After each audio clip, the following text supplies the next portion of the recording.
And so, so one of the things to consider also is packaging, right? You were just talking about, how do you optimize the offering in a package? Is 12 great? One of the things that we see for products that are not coming from the inventor, but maybe destined for retail already, is they'll come in a point of sale container. And oftentimes the Amazon customer has been trained to not need that. If you think about the point of sale container, it functions to sell the product on the shelf, right? It has a certain look and feel, a certain size, protection, but all of that is not how customers buy on Amazon. They buy on the screen. So once they get the point of sale container, it's kind of useless most times because the sale has been completed.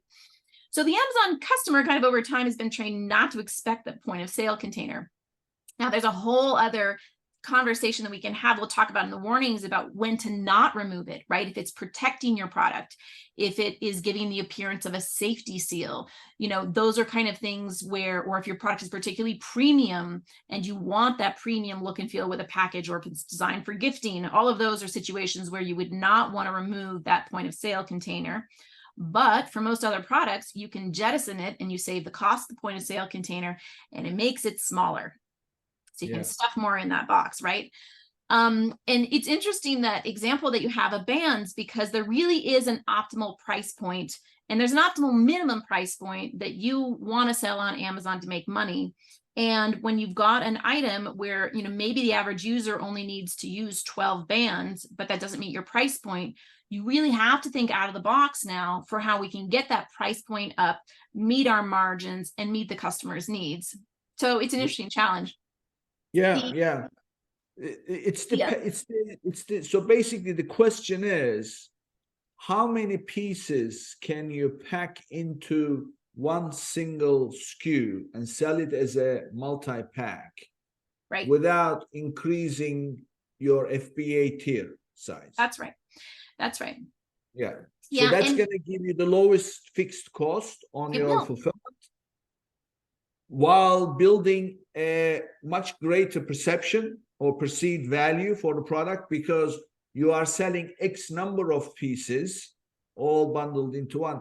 But the best part of that approach that you put right as the first thing to do is, when you have these packs, X number of pieces in a pack, Amazon will list in the search results unit cost as the cost of, they'll show from whatever, if you have variations, but at the end of the day, they're going to put in brackets how much per piece. Right. And when you compare that to competition, that's a big advantage, right? It is. And I'll tell you, that's the one thing that Amazon tends to get wrong a lot. And Amazon gets so much right, for running such a big company.